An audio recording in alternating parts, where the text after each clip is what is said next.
ইয়েটা ক্লিপটা।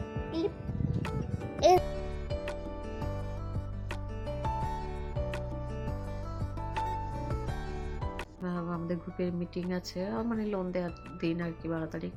তো লোন দিতে যাব, আর সকাল থেকেই একটু তাড়াহুড়ো করে কাজবাজগুলো সারবো এ করবো, কারণ হচ্ছে ওই যে মেয়ের আছে আজকে, হচ্ছে বাড়িতে আছে মেয়ে, তো প্রচুর কাজকর্ম থাকে। আর তোমাদেরকে যেটা বলবো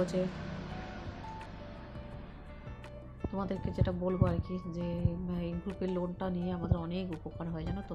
তো আমাদের বাড়ির কাজকর্ম বলো বা কোনো কিছু এক্সট্রা কাজ যেগুলো আমরা হয়তো একসাথে টাকা জমিয়ে করতে পারি না, তো সেইগুলো আমাদের এই লোনটার মাধ্যমে, আমি মানে তখন মেয়ে হয়নি, প্রায় 10-11 বছর ধরে আমরা এই লোনটা নিচ্ছি, এবং লোনটা নিয়ে অনেক কাজকর্ম আমরা টুকটাক করে করেছি।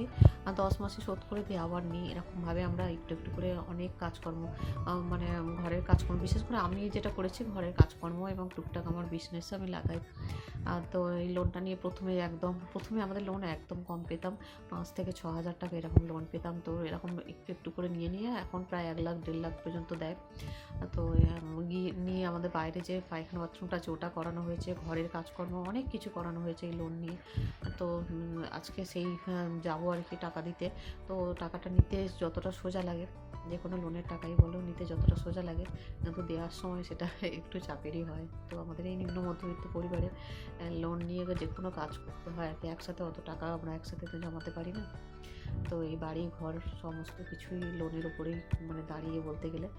তো এই আর কি, চলো বন্ধুরা কাজ বাজগুলো সারি। এই শীতকালে বোঝা যায় যে ছাদের কত উপকারিতা, এবং ছাদটা আছে বলে কত যে প্রয়োজন তা বোঝাই যাচ্ছে ভালোভাবে। এই ঠান্ডার মধ্যে জামা কাপড় শুকানো বলো বা একটু রোদে দাঁড়ানো বলো, যে কোনো জিনিস করতে যে কতটা সুবিধা হয় তা এখন বুঝতে পারি। আগে যখন ভাড়া বাড়িতে থাকতাম কত যে অসুবিধা হতো তা তোমাদের কি করে বলবো। দেখো, ভাড়া বাড়িতে থাকি ঠিকই, তখন কি বলতো, ছাদে ওঠার পারমিশন থাকে না। হ্যাঁ, কিছু কিছু বিশেষ ক্ষেত্রে, প্রথম বাড়িটাতে তো কোনো পারমিশনই ছিল না, দ্বিতীয় বাড়িটাতে হ্যাঁ, ওরা কিন্তু সেই সুযোগটা দিত। সব মানুষ তো আর সমান হয় না, তো নিজের সেই জিনিসটা নয় সেখানে কোনো জোর জবরদস্তি করারও কোনো ব্যাপার থাকে না। জিনিসটা নিজের নয় সেখানে কোনো জোর জবরদস্তি করার তো প্রশ্নই থাকে না। হ্যালো এভরিওয়ান, আমি তনিমা আবার একটা নতুন ভিডিও নিয়ে চলে এলাম। আজ মেয়ে যেহেতু বাড়িতেই আছে, আজ হচ্ছে 12ই জানুয়ারি, ছুটির দিন, মেয়েকে পড়িয়ে টড়িয়ে উঠে ছাদে চলে এসেছি। এখন থেকেই ভিডিওটা শুরু করলাম। তোমরা সাথে থাকো, সারাদিনের কাজকর্ম তোমাদের সাথে শেয়ার করবো। এতক্ষণ মেয়েকে পড়িয়ে উঠে আমি দেখো এখানে চলে এলাম ছাদে। জামা কাপড় কিছু কাচাকুচি ছিল, কেচে কুচে নিয়ে চলে এলাম। আমার স্নানও হয়ে গেছে, মানে সকাল থেকে উঠে ওই রান্না বান্না সেরেই ওকে পড়াতে বসেছিলাম। আর এই করতে করতেই সারাটা সকালই কেটে গেছে, এখন অনেকটা বেলা। কিন্তু এই যে দেখো, মাসিমা নিচ থেকে জামা কাপড় সব কেচে ছাদে দিয়ে গেছেন, কারণ এই রোদ না হলে না জামা কাপড় ভালোভাবে শুকোয় না। আর প্রত্যেকেরই ধরো বাইরে বেরোনোর থাকে, আর প্রত্যেক দিন তো আর কাচাকুচি হয় না, ছুটির দিনগুলো একটু বেশি কাচাকুচি বলো সমস্ত কিছু হয়।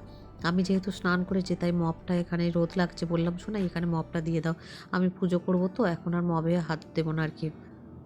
এইভাবে মেয়ে সাথে থাকলে মেয়ে আমার অনেক কাজ করে দেয় আর কি, অনেক হেল্প করে দেয় কাজে। সুন্দর আকাশ দেখে আর সুন্দর রোদ দেখে মনেই হয় না যে নিচে যাই, ভালোই লাগে না নিচে যেতে। নিচে বেশ ঠান্ডা, আর আজকে কিন্তু ভালো হাওয়াও ছেড়েছে। হ্যাঁ, সামনে গঙ্গাসাগর আছে, তো সেই জন্য আর কি এখন তো একটু ঠান্ডাটা বেশি পড়বেই। তবে স্নান করে ওঠার পর ঠান্ডাটা কিন্তু অতটা থাকে না। তারপর মেয়েকে নিয়ে শুয়ে গিয়েছিলাম। তারপরে মেয়ে তো কিছুতেই ঘুমোয়নি, 5টা পর্যন্ত শুয়েছিলাম। 5টার পর আমাদের গ্রুপের মিটিং ছিল আর কি, আজকে হচ্ছে লোনের টাকা জমা দেওয়ার দিন ছিল। তো 5টা পর্যন্ত ওকে নিয়ে শুয়েছিলাম, কিন্তু ঘুমোয়নি। তারপরে আমি চলে গিয়েছিলাম এই যে লোনের টাকাটা নিয়ে জমা দিতে। তো তারপরে ফিরে এসেছি, আর ফিরে আসছিলাম আর রাস্তায় একটু কথা বলছিলাম আর কি, অন্য সময় তো বেরোনো হয় না। বড়মশাই দেখলাম বাড়ি চলে এসছে, মেয়ে তো ঘুমোয়নি, ওকে ঘরে রেখে দিয়ে চলে গিয়েছিলাম।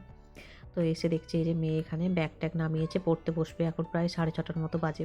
এসে পরেই আগে সন্ধ্যাটা নিবেদন করেছিলাম, বড়মশাইকে চাটা করে মেয়েকে খেতে দিয়ে এখন এই যে রাতে রান্না করতে নিয়েছি, কারণ বড়মশাই মেয়েকে নিয়ে পড়াতে বসেছে। আর রাতে রান্না করে রাখছি, পরের দিনে যে একটু সুবিধাও হয়। এখানে বাঁধাকপির তরকারি করবো আর ডিমের ঝোল করবো আর কি, আর একটু আলু সেদ্ধও দিয়ে দেবো। অনেকটা ব্যস্ত ছিলাম সারাদিন, আজকে গ্রুপের আমাদের মিটিং ছিল, ওখানে টাকা জমা দেওয়ার ব্যাপার ছিল, তো ওখানে গেছিলাম। তারপরে সোনাইয়ের আজকে ছুটি আছে, আজকে তো 12ই জানুয়ারি বিবেকানন্দের জন্মদিন, তাই সোনাইকে নিয়ে আবার পড়ানো এ করা এইসব ব্যাপার ছিল। আবার কাচাকুচি, ঘরের কাজকর্ম, আর শরীরটাও বিশেষ ভালো নয়, 2 দিন আগে এত ঠান্ডা লেগেছিল। তো ওই জন্য আজকে ভিডিও সারাদিন তেমন কিছু করে উঠতে পারিনি। আগের দিনের ভিডিওটাও ফোনের প্রবলেমের জন্য এডিট করতেও পারছিলাম না, আর স্পেসও ছিল না। তো সেই জন্য আর কি। যাই হোক, এখন আবার এই সন্ধ্যার পর থেকে শুরু করলাম। আর একটু মুড়ি টুড়ি খেয়েছিলাম, এখন সোনায় পড়া হয়ে গেছে। সোনায় আজকে দুপুরে ঘুমায়নি, আর এখন বাজে 9টা 15। তো আমি ভাত করে নিচ্ছি, আর পরের দিনের জন্য একটু তরকারি করে রাখছি, শীতের সময় তো করে রাখলে অসুবিধা হয় না। তো এইসব করছি, আর এরপর বিছানা টিছানা করে সব স্কুল ড্রেস ট্রেসগুলো রেডি করে রেখেছি। তো সব কিছু রেডি করে আর রান্নাটা হয়ে গেলে খাওয়া দাওয়া করে শুয়ে পড়বো। আজকে একটু তাড়াতাড়ি শোবো। তো এই আর কি। যাই হোক, আজকের মতো আর ভিডিও তেমন হয়তো করবো না, যদি করি তোমরা দেখতে পাবে। এই ঘরে এসে দেখছি মেয়ে বলছে যে ও একটু বাথরুমে যাবে, আবার কোলে করে নিয়ে এই যে এখন দিতে যাচ্ছি, মানে বাথরুমের দিকে নিয়ে যাচ্ছি মেয়েকে। এরকম আর কি আবদার থাকে। তো এখন ছোট বলেই তাই, বড় হলে তার এইসব আবদার থাকবে না। কোলে ওঠা এইগুলো তো এখন একটু ছোট বলে তাই। চলো বন্ধুরা, এবার রান্নাটা দেখিয়ে নিই কত দূর হলো। এদিকে আমার রান্নাও প্রায় শেষের পথে, যে ডিমের ঝোল, আর ওদিকে বাঁধাকপিটা সেদ্ধ হয়ে গেছে। তো একটু ভালো করে মানে সাঁতলে নেবো আর কি, একটু মশলা টশলা দিয়ে। আর এদিকে রান্না হয়ে যাওয়ার পর খাওয়া দাওয়া হয়ে গেছে, সেগুলো তোমাদের সাথে শেয়ার করা হয়নি আর কি। খাওয়া দাওয়ার পর বাঁধাকপি দিয়ে মেয়েকে খাইয়ে দিয়েছি, বরমশাইও তাই। আর হচ্ছে আলু সেদ্ধ দিয়ে। এদিকে দেখো রান্নাঘরও ক্লিন হয়ে গেছে, আর এখানে হচ্ছে হাঁড়িতে জল গরম বসিয়েছি। তো তারপরে তো সবাই শুয়ে পড়েছিলাম। পরের দিন সকালবেলা আবার ভিডিও শুরু করেছি। তো এখানে আলু ভাজা বসিয়ে সবজি কাটছিলাম, আলু ভাজাটা একটু সকাল সকাল ধরে গেছিলো, লেগে গেছিলো আর কি। এখানে আটা মেখেছি রুটি করবো বলে, আর ওদিকে ভাতও হয়ে গেছে। রান্না বান্না তো আগের দিন করাই যাচ্ছে, অসুবিধা নেই। মেয়ে স্কুলে চলে যাওয়ার পর এই যে দেখো আজকে এত ঠান্ডা লাগছে সকাল সকাল। আর এইখানে দেখো আকাশের অবস্থাটা। পাশের বাড়ি ওই যে ওদের বাগানটা আছে, ওইখানটা ভিডিওটা দেখালাম তোমাদের। সকালবেলায় উঠে আর একটা সেকেন্ড বসিনি, কাজ বাজ রান্নাবান্না হয়ে যাওয়ার পর মেয়েকে স্কুলে পাঠানোর পর এখানে চলে এলাম ছাদে। ছাদে এসে জামা কাপড়গুলো মিলে দেবো, গাছের জল টলগুলো দিয়ে দেবো আর কি। কয়েকটা জামা মিলে দিয়ে গেছিলাম, এখন আরও কয়েকটা কেচে নিয়ে চলে এসেছি। সেগুলো আস্তে আস্তে করে মিলে দিই। সকাল সকাল কাজগুলো সেরে ফেললে আর পরে চাপ থাকে না আর কি। শীতের সকাল যত তাড়াতাড়ি জামা কাপড়গুলো মিলবে, শুকোবেও তাড়াতাড়ি, আর তাতে আমার কাজেরও সুবিধা হয়। সকালবেলা স্নান করি না, যেহেতু আমার গোপাল সোনা আছে। সকালবেলায় অত সকালে ঠান্ডার সময় স্নান করতে পারি না আর কি।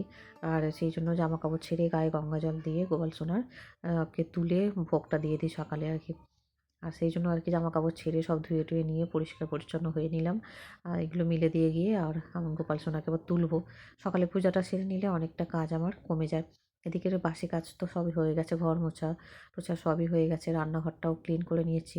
তো এই কাজগুলো আমার হয়ে গেছে। এবার তুলসী থান টানগুলো বরমশাই একটু ধুয়ে দেয়, আমি ভালো করে এখন ধুয়ে নেব, ধুয়ে গাছে জল দেবো। আর জামা কাপড়গুলো সব মিলে দিলাম সুন্দর করে। আর এখনও ভালো রোদ উঠেনি, আর একটু পরে রোদ উঠবে হয়তো, এখন ওই 6:45 মতো বাজে। কারণ মেয়ে বেরোলো আজকে প্রায় 6টা 20 সময়। তারপরে আর ঘরটা মুছেই চলে এসেছি ছাদে, এই যে গাছে জলটা দিয়ে দিচ্ছি সুন্দর করে। চারিদিকে জল টল দিয়ে ছড়া টড়া দিয়ে দেবো। সকালবেলা দেখবে আমাদের ঘরের কত কাজ থাকে, বাসি কাজ আর কি। আমি সকালে যেহেতু রান্নার দিকে চলে যাই, মেয়েকে রেডি করা করা, অন্যান্য কাজ তেমনভাবে করে উঠতে পারি না। বরমশাই নিচে জল টল ছড়িয়ে সমস্ত কিছু ছড়া টড়াগুলো দিয়ে দেয়।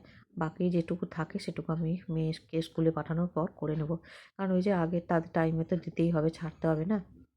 তো সেই জন্য এই যে গাছে জল টল দেওয়ার পর এখন একবার করে জল ভরছি, আর একটু করে দিয়ে যাচ্ছি। তুলসী থানটা ভালো করে একটু ধুয়ে নিলাম, কারণ রাতে তো ধরুন সন্ধ্যাবেলা ধূপ টুপ জ্বালি, সকালবেলায় সেই ধূপের গুঁড়ো ফুড়োগুলো থাকে, ওগুলো ভালো করে ধুইয়ে পরিষ্কার করে নিই। আর আজকে সকালবেলা বেশ আকাশটা দেখেই মনে হচ্ছে কুয়াশা হবে না, পরিষ্কারই থাকবে। তবে মাঝে যে কটা দিন কুয়াশা হয়েছিল, একদম ভাল লাগছিল না। এই যে দেখো সব সুন্দর করে গোছগাছ করে নিলাম ছাদে।